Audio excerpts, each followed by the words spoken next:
mengungkap hasil penangkapan terhadap pelaku curanmor. Ya, jadi pelaku ini masih tergolong baru dan umur 18 tahun.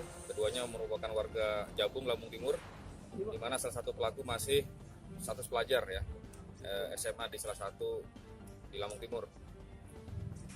Pada saat kita tangkap pelaku ini kurang lebih 12 jam. Jadi ada TKP curanmor pukul 14.30 awal cerita kemarin tanggal 2 Januari. Kemudian pukul 9 malam kita berhasil tangkap di daerah Sutami. Sebelum pukul 9 malam si pelaku sempat menyembunyikan kendaraannya ada di rumah sakit Abdul Muluk ya untuk mengelabui petugas ya, bit merah ini. Nah, kemudian pukul 8.30 dia ambil lagi, kemudian dia mau pulang ke Lampung Timur.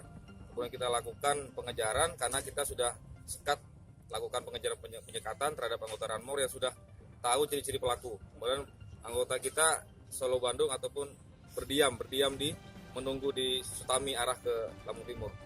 Kemudian tidak lama jam 9 diduga pelaku lewat, kita lakukan pengejaran dan kita dapat pengejaran sekian kilo dari kita tadi melakukan penyekatan.